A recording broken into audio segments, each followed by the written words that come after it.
Hello everyone, I am Tanisha Antria and welcome back to my channel. Before we jump in, I just want to be real brief with a quick apology. Apologize for my absence as I have been in a really transitional period, but we are going to jump right into the video that everyone has been waiting for, why I chose to move to Mazatlán. So I have to give you some background information before talking about my decision to move to Mazatlán. So prior to the move, I did live in Atlanta with my partner. We loved Atlanta. It's a very beautiful and thriving place for Black professionals, and I'm very grateful to have lived there. And I did have a valid passport. Me and my partner did that. Isn't set to expire anytime soon, so we were very blessed to have that, as well as income in order to travel. So we kind of had an opportunity and we took advantage of that opportunity. So I'll talk a little bit more about that a little bit later in the video. Okay, so how me and my partner moved from Atlanta to Mexico.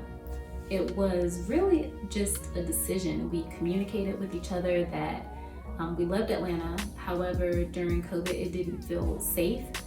Just because businesses were still open at full operation and capacity, and we were still quarantining as if we were still in stage 1 of the quarantine, the lockdown that we went into last year. Aside from that, due to politics, there was a lot of violence in the streets. We saw an increase in the military downtown. And of course that was to keep the city safe, but there were a lot of innocent people that got hurt in the process following the murders that happened, and we happened to live near the Wendy's that got burned down. So yeah, we just didn't really feel safe at the time, and we wanted a change of scenery. We wanted to feel safe, to feel some comfort, to be able to walk outside, to be able to get some fresh air, and we're beach lovers, okay? If you know me and my partner, you know that we travel, and we have been over the last 3 or 4 years. But yeah, we wanted a change of scenery, and Mexico was one place that had their borders open, where you didn't have to, there were just less hoops that you had to jump through in order to get into the country. We were fine with being able to take COVID tests on our own. We didn't want to be forced to take it because we were in compliance. We had not been in big gatherings. We hadn't eaten inside at any restaurants. Again, we were still acting as if we were in stage 1 of COVID during the initial lockdown. So we wanted to give Mexico a shot. I had never lived in another country before. My partner has, as she studied abroad. That girl is Dora the Explorer. She's putting me on, okay? So yeah, we did our research on Mexico, and everything just seemed to check out. We chose Mazatlán because it was less touristy than the Cancun and Playa del Carmen side. We noticed that there was an influx in tourists even through the pandemic, and although we wanted to be in another country, we wanted to be somewhere where the numbers were lower and the population was lower, because if we wanted to be surrounded by COVID, we would have stayed in Atlanta. So yeah, we got here in September, and it's been a very beautiful stay. We came on tourist visas. If you don't know what a tourist visa is, it is your 6-month visa to travel in Mexico. You have to basically do a border hop, and I can explain more about this process in another video, where you need to go to another country for at least, I think, a minimum of 3 days, and then you're allowed to come back in with a new tourist visa for 6 months, and you'll do the same process all over again. So we came in on a tourist visa because we're still trying to figure out if Mazatlán and Mexico is the home for us. I believe that home is wherever my heart is, wherever me and my partner are, and we're still exploring. We're not done yet. So yeah, let's get some more questions answered. Okay, so here are some reasons why we chose Mexico. Mexico's borders were open. You didn't have to present a negative or you didn't have to present a negative COVID test in order to get in. They do check your temperature. You do sit, well, it's only with Delta. It depends on who you're flying with. I personally fly with Delta because they have COVID precautions where the middle seat is skipped and they have half full flights. I can't say the same for domestic flights within Mexico because Delta doesn't fly within Mexico. They kind of bring you over from the US to Mexico City and then you transfer over into, depending on where you're going. But because we're going to Mazatlán, we always travel with Aeromexico. Unfortunately, I would not recommend them. 0 stars. We are looking for new airports and new ways to fly out of Mexico. And I will talk about my review of Aeromexico in another video.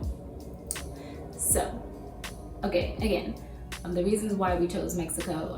My partner is fluent in Spanish, so it wouldn't be too hard to adapt because she's lived in a primarily Spanish-speaking country before, and she's fluent in Spanish.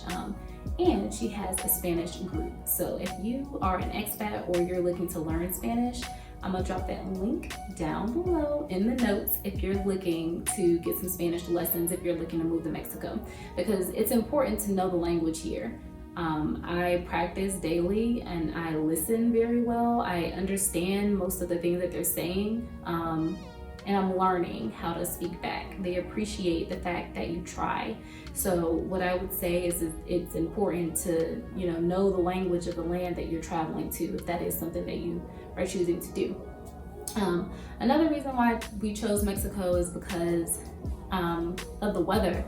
For Mazatlán, it's a beach town, if you don't know, and it's pronounced Mazatlán, not Mazatlán. I'm country, so you might hear me pronounce it that way, but it is pronounced Mazatlán.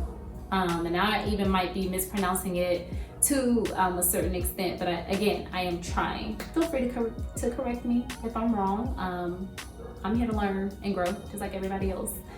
And I would say the last reason is because it's full of brown people. Living in Atlanta and being surrounded by so many Black professionals that are thriving was amazing. I'm excited every time we return. We just left there last month as we were visiting family, and it was really great to be back, get a little slutty vegan. What I would say that we love about here in Mazatlan or in Mexico in particular, is that you get a piece of the native or the local culture. You get to taste some tequila and have some fun and be outside and do some things that we weren't able to do in Atlanta. In Atlanta, we were in the house a lot, and in Mexico, we knew that even though we were quarantining, there may be some activities that we would be able to do outside to relieve some stress, since we both work from home and we work a lot. When you're an entrepreneur, it requires a lot of energy and thought and a lot of action to get that clarity that you're needing about your business. So it was important for us to have a place that had some Wi-Fi and had some ways to alleviate stress from time to time. So okay, now we're going to talk a little bit about living in accommodations in Mexico. So I did sell my car upon moving here, and it was because I felt like I wasn't in a place where I needed to drive a vehicle right now, and it was just a bill. And I was blessed enough to be able to sell it. That exchange allows me to be able to keep some money and save and invest in my business a bit more every month, as well as exercise my legs, because I walk a lot in Mexico. And we also catch different Ubers, but of course, everything is in compliance where you wear your mask, and depending on the ride, we will double mask. I will wear goggles, I don't care. It depends on how safe I feel in the moment, because I don't want COVID. I don't think anyone does. So I do what I can to take care of myself and also take care of everyone else, because I don't want to get anything and I don't want to give anything either. As far as living arrangements, Airbnb is still up and going, and they have enhanced their cleaning fees for COVID protection, so they say. That's another video. But yeah, we booked a nice Airbnb in Cerro de la Neveria. I'm gonna try that again with my partner. So look, like I said, I'm trying, okay? I'm trying. We had a nice apartment up there. However, the owner kind of went back on his word. There were a lot of tourists that came in the area that were willing to pay more than our agreed upon amount, and he decided not to uphold to our agreement anymore, and that's completely okay. There have been other Airbnbs in the area, and we are still traveling around Mazatlán to see what fits best for us. We're still, putting together our dream atmosphere, dream environment through COVID for us to get going, because we're in a lab. We got stuff to do. We got people to serve. We have purposes to fulfill, okay? So we're so excited to be back, to be settled. So yeah, I guess you'll have to stay tuned for the upcoming videos. I have plenty for you, from grocery shopping in Mexico, catching a pulmonía, which is an alternative to an Uber ride here in Mexico, where you don't necessarily have to be in a car, but it's on a golf cart. And I think that's pretty cool, that most people may not know about. But yeah, I have plenty of videos and plenty of content for you, and we have plenty of things to discuss. If you have any questions or concerns about COVID, moving to Mexico, traveling, living abroad, booking flights, what flight regulations and things are looking like right about now, inbox me, comment below, like, comment, subscribe. I got more content and experiences coming for you soon. So again, thank you for watching, and I will talk to y'all soon.